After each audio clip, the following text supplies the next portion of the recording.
Hello! Thanks for watching this video. I'm Ellie Lozier. Today we're going to talk about happiness, something that everyone wants, and I'm sure that you want it, because I want it. Everybody wants to be happy. The reason I feel inspired to do a video on this subject is because, frankly, I woke up super grumpy. Yeah, I woke up and it is snowing outside here in Victoria, BC, and I moved here because it doesn't snow.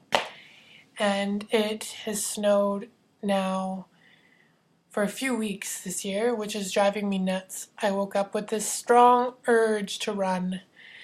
I'd been planning it last night, got everything ready, got all psyched up for this awesome run. Wake up this morning, do my morning meditation in bed. I look out the window and it's freaking snowing. There's snow everywhere. So I'm like, okay, I'm not gonna run. That's cool. I'll work on some other stuff. And then I go to do my hair, and my hair is like, got bangs like this, got hair doing its own thing. Just so annoyed. You know when you have those days when those days where you kind of stub your toe the second you get out of bed and then everything just rolls downhill? Yeah, that was kind of like one of those days for me this morning.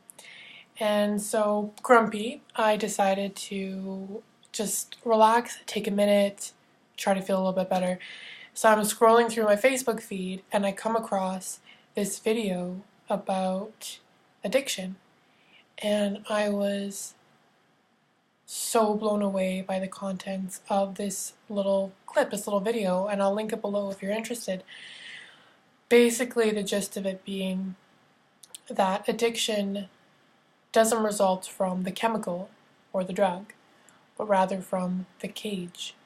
And the video goes on to explore studies done on rats in the past where when studying addiction, we were studying rats and we had them in a cage and we gave them two different types of liquid to drink, one being water laced with heroin, and in almost all cases, the rats would just continually and compulsively drink this drug-laced water until they died.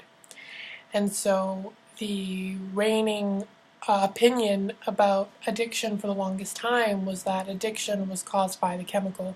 Addiction is caused by the drug. And this Professor Alexander, is introducing an alternate theory wherein he realized that there was something a little funny about the studies because in all of them the rats were alone in the cage.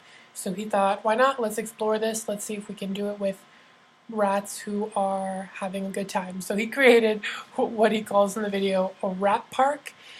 So all kinds of cool rat stuff, slides and wheels and things to climb, and the most important feature being other rats, so that they could mate and they could go through their social dynamics and bond and do whatever rats do. I don't know, I'm not a rat. And so what he found was that when they introduced the two liquids to the rat park, almost no rats in the group were consuming any of the water laced with drugs. And so in the video he goes on to talk about how so many of us are disconnected from each other. And as a result, we're seeking things to soothe ourselves so that we can just sort of distract ourselves and feel better. And he listed some things in the video, like many of us are, video gaming or using porn, or whether it's, cocaine, drugs, alcohol, sugar, overeating, whatever. So many of us have things that we do, tools that we employ to self-soothe, to forget, to sort of numb the feeling of disconnect that we feel from the rest of our human community. And when I was watching this video, it reminded me a lot of Sean Achor's book called The Happiness Advantage, I believe. And it's an awesome book. I totally recommend that you check it out. Excuse me. But basically what Achor talks about in his book is that happiness is the rocket fuel to success, and connection is the rocket fuel to happiness. And he talks about how happiness is actually a very dynamic thing. It's not sort of like a destination, like I'll do this, I'll get happy if I do that thing, or if that thing happens to me, then I'll be happy. but rather it's something you have to cultivate, something you have to work toward, and that it has a lot more to do with connection than most of us have been led to understand to this point in our lives. And some of the things that he mentioned in his book were things that I started applying immediately to my own life and noticed some really big changes. The first one being, he recommends that in order to amplify the connection, the level of connection you feel in your life, it can be really beneficial to follow a few different practices.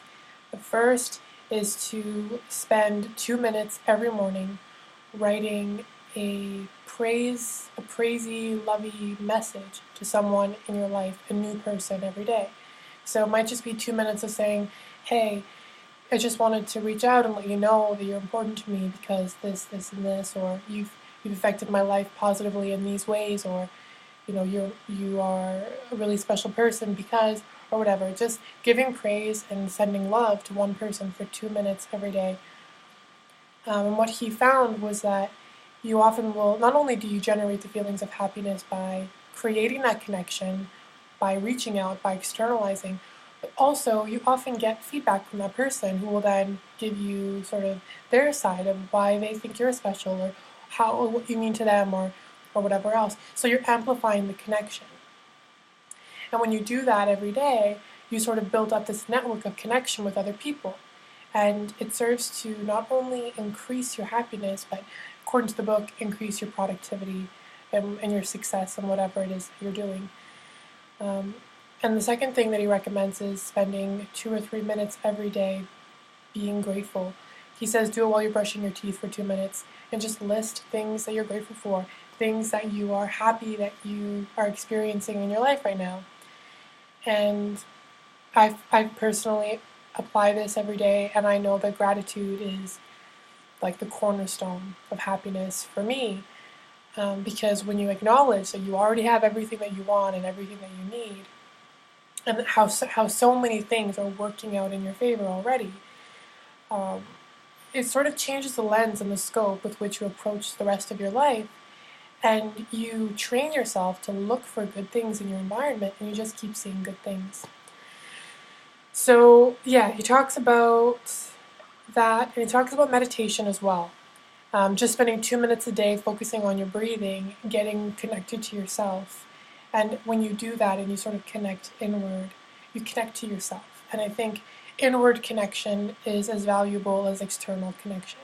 So many of us are disconnected from ourselves, from who we are, from what we want, from how we feel in a big way, and then from the outside world.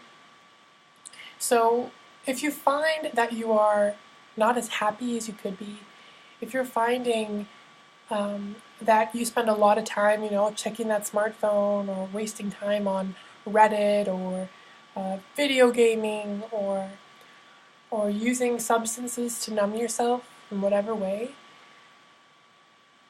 maybe have a look at your life to see if you're feeling disconnected from yourself and if you're feeling disconnected from other people.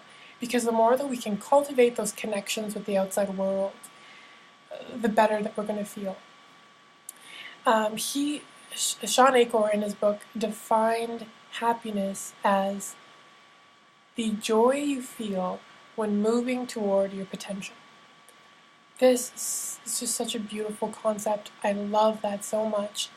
So not only is happiness, moving towards your potential, I think that has a lot to do with the inward connection of knowing what your potential is and who you are and what you want. But another big part of that is your potential as a whole, as a group, as a collective. Because while you are in a physical body that appears to be a single unit, right? It's like we have our own little blobs that we operate in, our own little body systems. We're still part of the collective in a way that we don't actually fully understand, because our senses for many of us are limited to what we have obviously to us, like our taste and our sight and our hearing. So it seems as though we're separate units, when in fact energetically and in most ways that count, we are all totally connected. Our emotions and thoughts and our presence in the world affects everything and everyone else. So if you're feeling disconnected, try these 3 practices: meditating every day for a couple of minutes, harnessing the incredible power of gratitude, as well as reaching out every day to someone, and see if this amplifies the amount of happiness you feel in your life. For me, watching this video, remembering the Achor concepts from his book, I really sort of was able to get to a place of feeling way less stressed out today and realizing that, my hair is not like, I have hair. That's great.